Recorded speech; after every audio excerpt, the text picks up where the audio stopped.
बच्चों, आज के इस हिंदी के वीडियो में सभी का स्वागत है। आज हम लोग कक्षा 8 की हिंदी की पुस्तक वसंत भाग 3 का पाठ 18 टोपी का कहानी से आगे के प्रश्नों को आज करेंगे।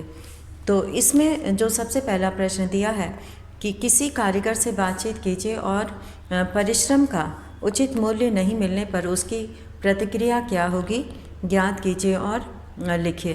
तो इसे बच्चे अपने से करेंगे। और तीसरा है, गवरैया के स्वभाव से यह प्रमाणित होता है कि कार्य की सफलता के लिए उत्साह आवश्यक है और सफलता के लिए उत्साह की आवश्यकता क्यों पड़ती है, तर्क सहित लिखिए। तो यहाँ पर हम लोग प्रश्न करेंगे जिसमें कि दिया हुआ है कहानी से आगे का प्रश्न। और इसमें जो पहला प्रश्न है वो है, पहला हम लोग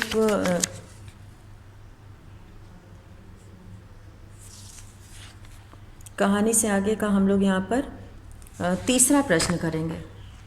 और ये दोनों प्रश्न जो है, जो दूसरा प्रश्न है वो भी खुद से बच्चे जो है गवरैया की इच्छा पूरी करने का क्रम घूरे पर रुई मिल जाने के साथ ही प्रारंभ होता है। उसके बाद वह क्रमशः एक एक कर कई कारीगरों के पास जाती है।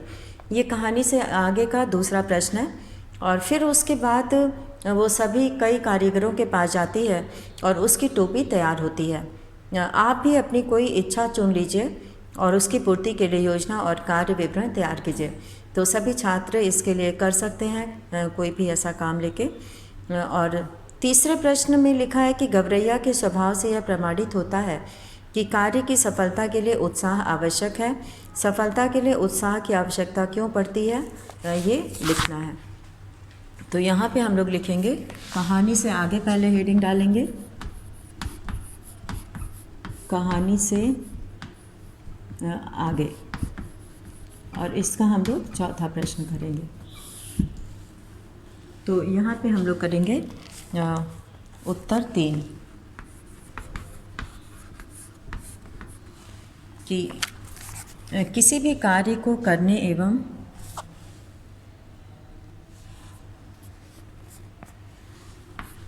किसी भी कार्य को करने एवं उस कार्य में सफलता पाने के लिए किसी भी कार्य को करने एवं उस कार्य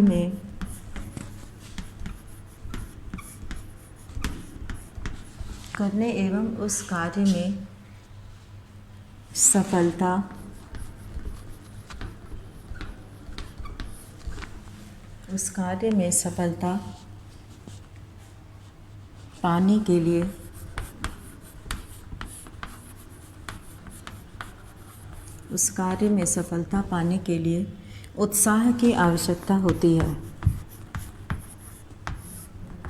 उत्साह की आवश्यकता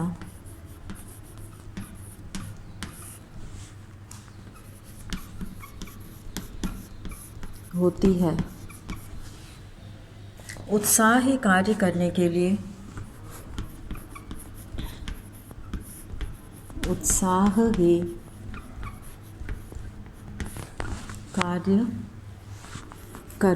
लिए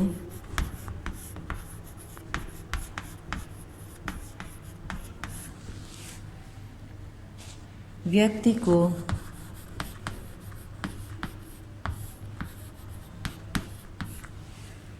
प्रेरित करता है।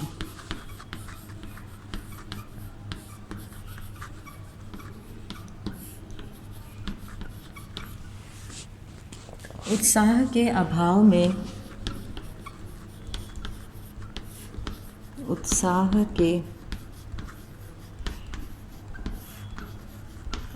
में काम नीरस लगने लगता है।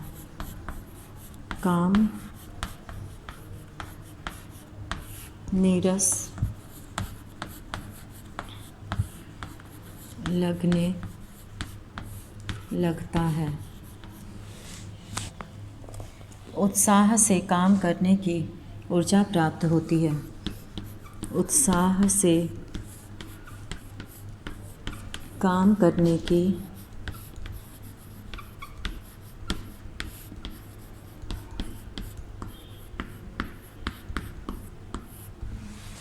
ऊर्जा प्राप्त होती है।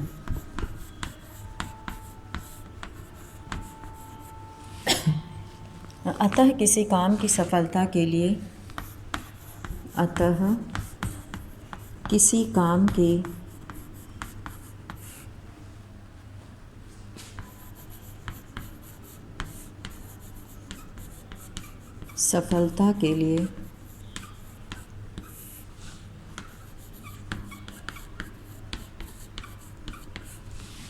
उत्साह बहुत आवश्यक है।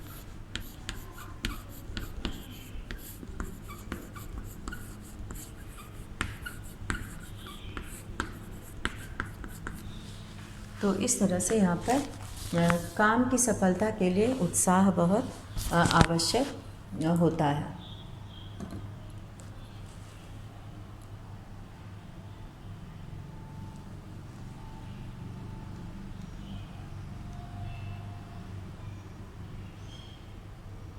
तो अब इसके आगे हम लोग प्रश्न करेंगे।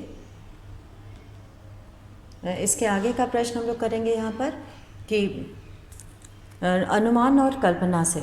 अनुमान और कल्पना का प्रश्न जो यहाँ पे दिया हुआ है कि टोपी पहनकर गवरैया राजा को दिखाने क्यों पहुँची, जबकि उसकी बहस गवरा से हुई और वह गवरा के मुँह से अपनी बड़ाई सुन चुकी थी, लेकिन राजा से उसकी कोई बहस हुई ही नहीं थी। फिर भी वह राजा को चुनौती देने को पहुँची। कारण का अनुमान लगाइए। तो यहाँ पर कारण का अनुमान लगाना है कि टोपी पहनकर, यहाँ पे हम लोग करेंगे अनुमान और कल्पना का प्रश्न करेंगे। तो इसका उत्तर लिखने के बाद सभी लोग अनुमान और कल्पना हेडिंग के अंतर्गत लिखेंगे।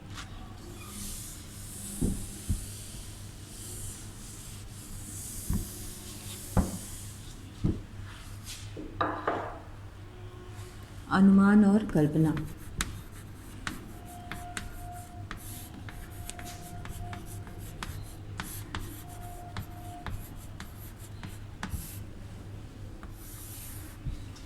यहाँ पे हम लोग करेंगे उत्तर 1। टोपी पहनकर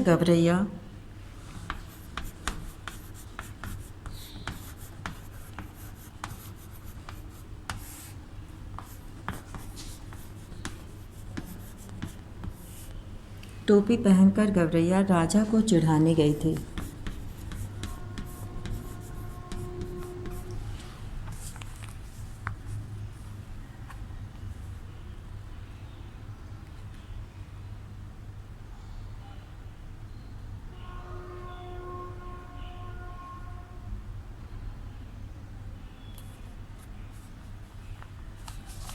यहाँ पर ये प्रश्न जो है, प्रश्न 3, ये सभी छात्र जो है इसे अपने तरीके से लिखेंगे, सोच के कि उनके अनुसार जो है ये ऐसा वो क्यों की होगी। तो सभी बच्चे इसे अपने ढंग से इसे लिखेंगे, अपनी सोच के हिसाब से। तो अब हम लोग यहाँ पे दूसरा प्रश्न पढ़ेंगे कि यदि राजा के राज्य के सभी कारीगर अपने अपने श्रम का उचित मूल्य प्राप्त कर रहे होते, तब गवरैया के साथ उन कारीगरों का व्यवहार कैसा होता। तो यहाँ पर यदि राजा के सभी तो गवरैया के लिए अतिरिक्त कार्य नहीं करते तथा वे गवरैया को छोटा समझते हुए भगा देते, यानी कि उसे अगर उचित मूल्य मिल रहा होता तो हो सकता है कि वो जो है उसका काम नहीं करते। तो ऐसा हो सकता था।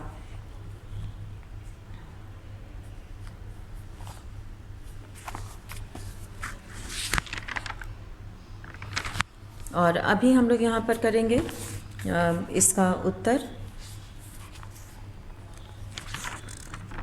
प्रश्न 2 का, अनुमान और कल्पना का उत्तर 2।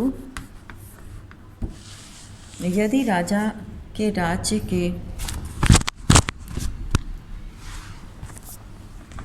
यदि राजा के राज्य के सभी कारीगर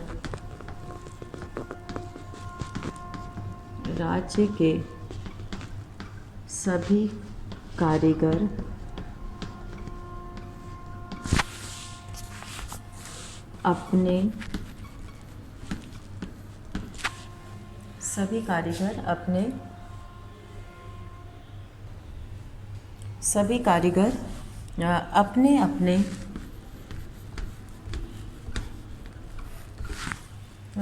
अपने श्रम का उचित मूल्य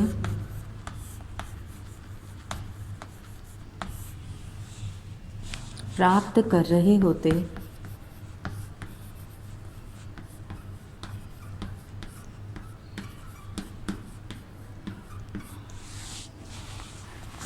तो वे अपने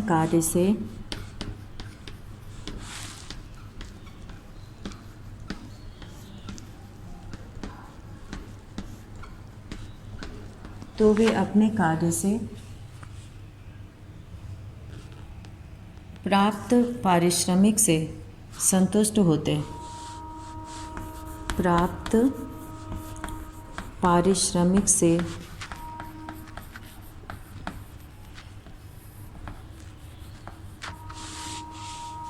संतुष्ट होते।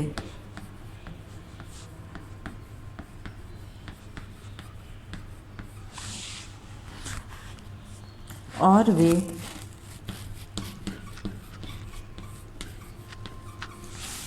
गवरैया के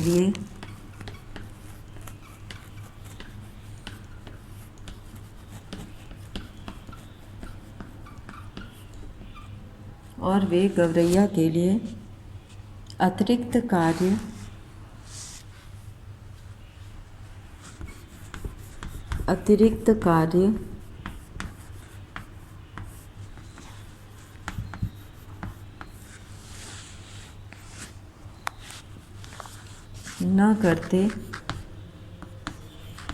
नहीं करते तथा वे गवरैया को छोटा समझते हुए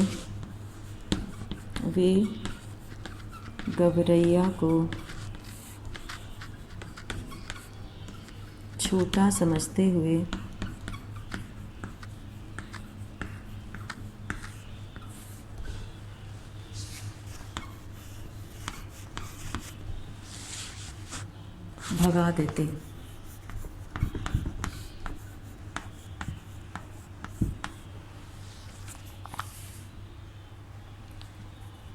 और अब यहाँ पर हम लोग करेंगे अगला प्रश्न। और अगले प्रश्न में यहाँ पर दिया हुआ है कि सभी चारों कारीगर राजा के लिए काम कर रहे थे।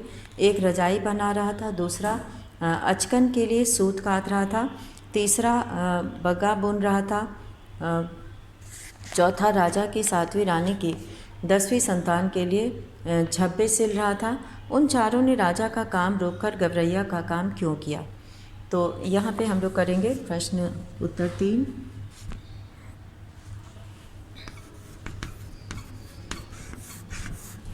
इसका हम लोग करेंगे सभी कारीगरों ने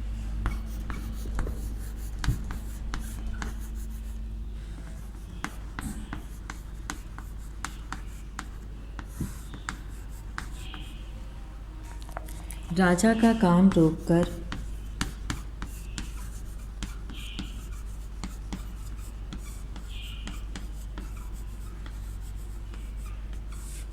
सभी कारीगरों ने राजा का काम रोककर गवरैया का काम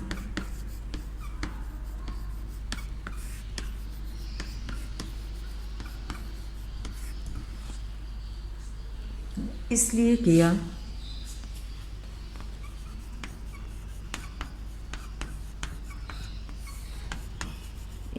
किया गवरैया का काम इसलिए किया क्योंकि उन्हें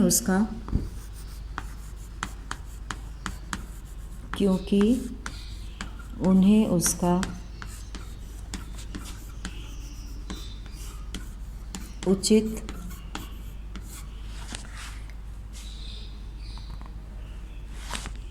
पारिश्रमिक मिल रहा था।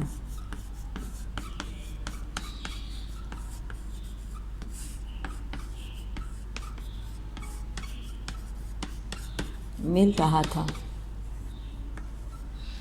उचित पारिश्रमिक उनको मिल रहा था, इसीलिए उन्होंने उसका काम किया। तो इस तरह से यहाँ पे हम लोगों ने दूसरा और तीसरा प्रश्न पूरा किया है। और अब हम लोग इसके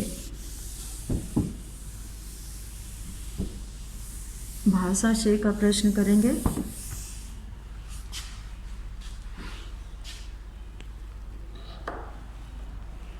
और भाषा शय में है भाषा की भाषिक क्षेत्रीय या गांव की बोली में उपयोग होने वाले कुछ ऐसे शब्दों को खोजिए और उनका मूल रूप लिखिए। तो यहाँ पे कुछ रूप है, जैसे भाषा की बात में हम लोग करेंगे।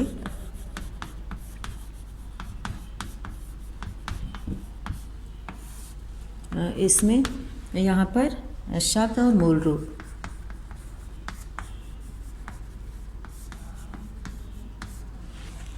यहाँ पे मुल्क है, इसे मुल्क कहते हैं। और क्षमा है, ये क्षमा के लिए प्रयोग हुआ है। और मजूरी, मजदूरी। मल्लार, मल्हार होता है, ये संगीत का राग है। टेम, टाइम समय के लिए है। टेशन,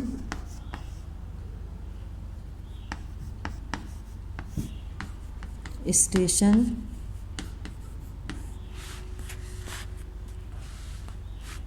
तो इस तरह से यहाँ पर कुछ शब्द हैं।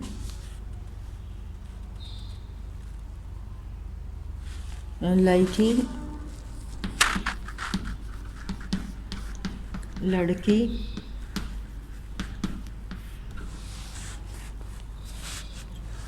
भीख,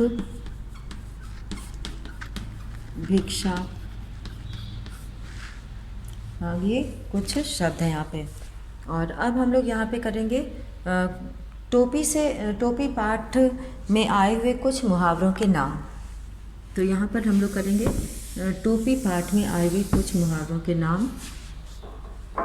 जैसे कि यहाँ पे उत्तर 2 है।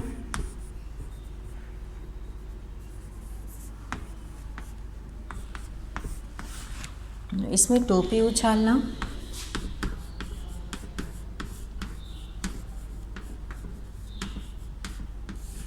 इससे बच्चे वाक्य बनाएंगे और इसका अर्थ करेंगे। टोपी पहनाना,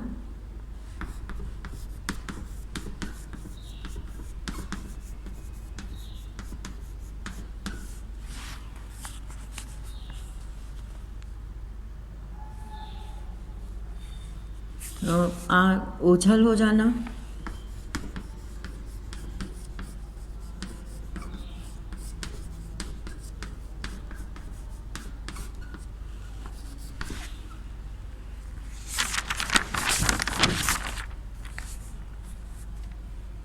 लघुए भगवे होना। तो इस तरह से यहाँ पे और भी पाठ से संबंधित मुहावरे सभी बच्चे खोजकर लिखेंगे। तो आज हम लोगों ने इस पाठ के माध्यम से कुछ प्रश्नों को पूरा किया। और इसमें कुछ प्रश्न जो अनुमान और कल्पना के थे वो खुद से बच्चे करेंगे इसे। और इसमें जो है मुहावरे का जो प्रयोग आया है पाठ में, उसमें जो है कुछ मुहावरे जैसे टोपी उछालना है यानी कि बेइज्जती करना, और टोपी पहनाना यानी कि मूर्ख बनाना दूसरे को। तो इस तरह से जो है ओझल हो जाना यानी कि दिखाई ना देना। तो यहाँ पे बहुत सारे मुहावरों का इसी तरह से प्रयोग हुआ है। तो इन मुहावरों का वाक्य में प्रयोग करने भी आना चाहिए। तो सभी बच्चे इन मुहावरों का वाक्य में भी प्रयोग करेंगे। तो आज का ये वीडियो इसी के साथ यहीं पे समाप्त करते हैं। धन्यवाद।